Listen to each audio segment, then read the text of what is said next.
Marcos, 14 na kabanata. Pagkaraan nga ng 2 araw ay kapistahan ng Paskwa at ng mga tinapay na walang lebadura. At pinagsisikapan ng mga pangulong saserdote at ng mga iskriba kung paanong siya'y huhulihin sa pamamagitan ng daya at siya'y maipapatay. Sapagkat sinasabi nila, pag sa kapistahan baka magkagulo ang bayan. At samantalang siya'y nasabitan niya sa bahay ni Simon na kitongin, samantalang siya'y nakaupo sa pagkain, ay dumating ang isang babae na may dalang isang sisidlang alabastro na puno ng unggwentong nardo na totoong mahalaga, at binasag niya ang sisidlan at ibinuhos sa kanyang ulo. Datapwat may ilan na nangagalit sa kanilang sarili na nagsipagsabi, ano ang layon ng pag-aaksayang ito ng unggwento? Sapagkat ang unggwentong ito'y maipagbibili ng mahigit sa 300 denaryo at maibibigay sa mga dukha, at inupasalaan nila ang babae. Datapwat sinabi ni Jesus, pabayaan ninyo siya. Bakit ninyo siya binabagabag? Mabuting gawa ang ginawa niya sa akin, sapagkat laging nasa inyo ang mga dukha, at kung kailanman ibigin ninyo, ay mangyayaring magawan ninyo sila ng magaling. Datapwat ako'y hindi laging nasa inyo. Ginawa niya ang kanyang nakaya, nagpauna na siya na pahiran ang katawan ko sa paglilibing sa akin. At katotohanang sinasabi ko sa inyo, saan man ipangaral ang ebanghelyo sa buong sanglibutan, ay sasaysayin din ang ginawa ng babaeng ito sa pag-aalaala sa kanya. At si Judas Iscariote, na isa sa 12, ay naparoon sa mga pangulong saserdote upang maipagkanulo niya siya sa kanila. At sila, pagkarinig nila nito, ay nangatuwa at nagsipangakong siya'y bibigyan ng salapi. At pinagsikapan niya kung paanong siya ay kanyang maipagkakanulo sa kapanahunan. Nang unang araw ng mga tinapay na walang lebadura, nang kanilang inihahain ang kordero ng Paskwa, ay sinabi sa kanya ng kanyang mga alagad, saan mo ibig kaming magsiparoon at ipaghanda ka upang makakain ng kordero ng Paskwa? At sinugo ang 2 sa kanyang mga alagad at sa kanila'y sinabi, magsiparoon kayo sa bayan. At do'y masasalubong ninyo ang isang lalaki na may dalang isang bangang tubig, sundan ninyo siya. At saan man siya pumasok ay sabihin ninyo sa puno ng sangbahayan, sinasabi ng guro, saan naroon ang aking tuluyan, na makakanan ko ng kordero ng Paskwa na kasalo ng aking mga alagad. At ituturo niya sa inyo ang isang malaking silid sa itaas na nagagayakan at handa na, at ipaghanda ninyo roon tayo. At nagsiyaon ang mga alagad at nagsipasok sa bayan, at nasumpungan ng ayon sa sinabi niya sa kanila.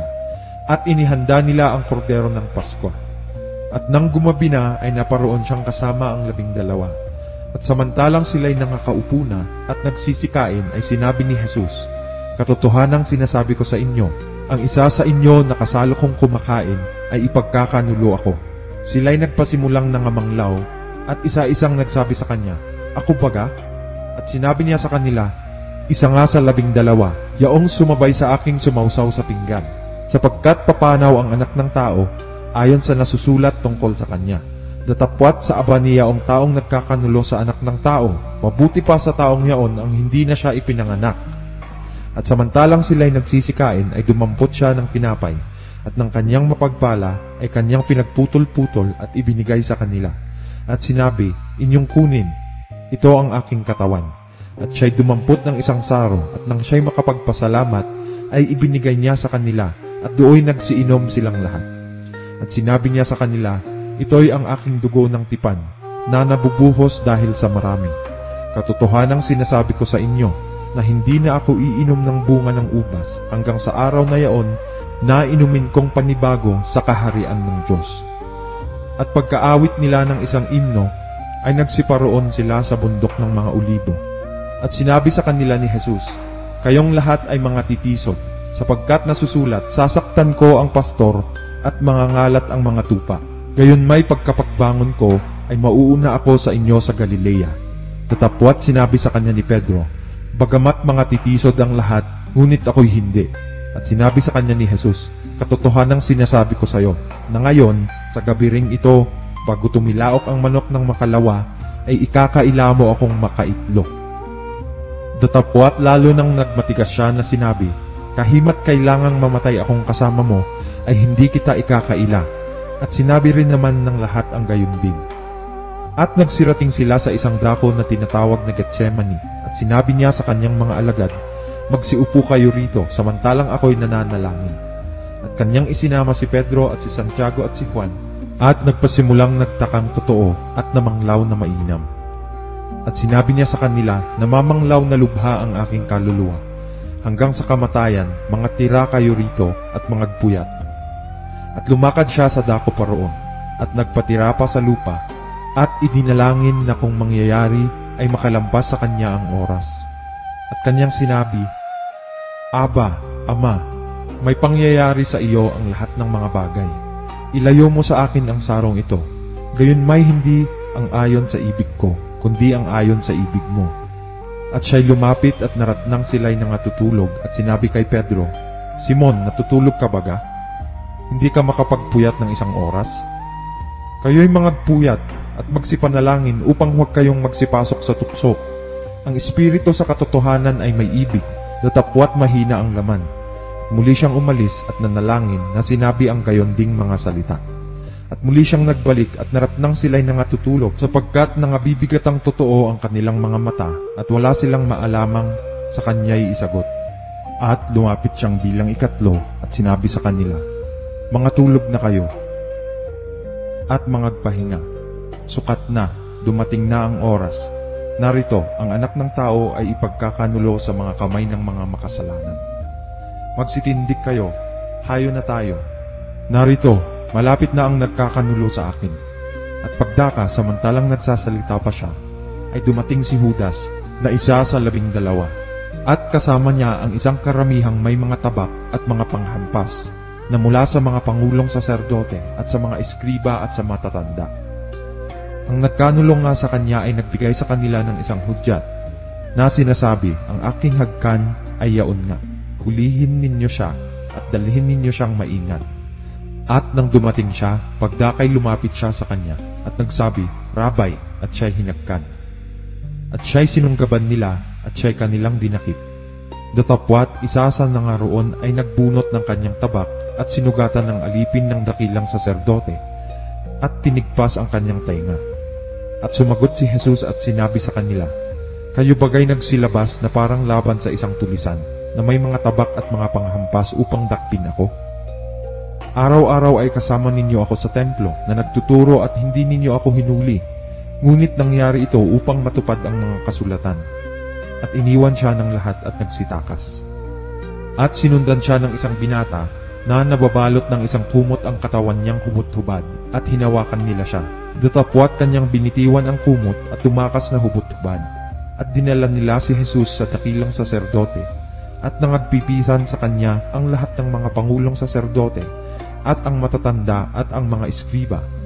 At si Pedro ay sumunod sa kanya sa malayo, hanggang sa loob ng looban ng dakilang saserdote, at nakiumpok siya sa mga punong kawal at nagpapainit sa ningas ng apoy.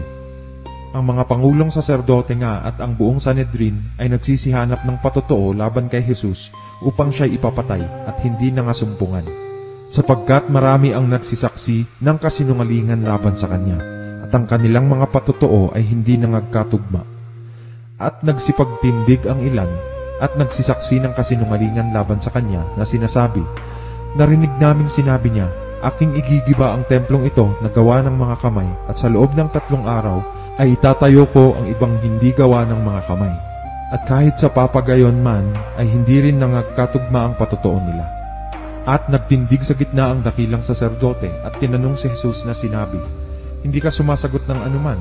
Ano ang sinasaksihan ng mga ito laban sa iyo? Datapwat siya'y hindi umiimik at walang isinagot.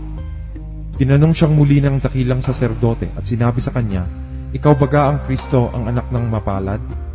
At sinabi ni Jesus, Ako nga. At makikita ninyo ang anak ng tao na nakaupo sa kanan ng makapangyarihan at pumaparito na nasa mga alapaap ng langit.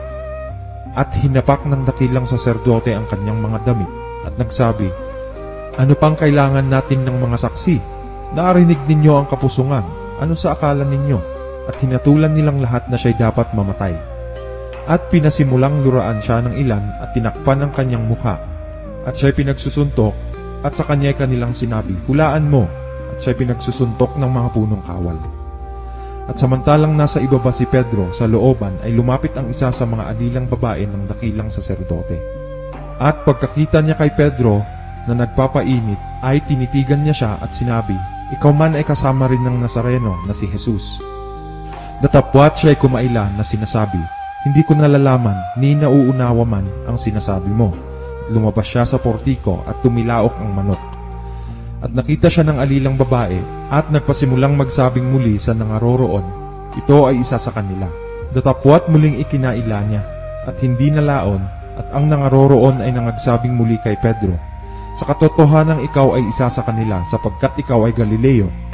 Datapwat siya ay nagpasimulang manungayaw at manumpa, "Hindi ko nakikilala ang taong ito na inyong sinasabi." At pagdaka, bilang pangalaway tumilaok ang manok. At naaalaala ni Pedro ang salitang sinabi ni Jesus sa kanya, "Bago tumilaok ang manok ng makalawa, ay ikakaila mo akong makaitlo." Nang maisip niya ito, ay tumangis siya.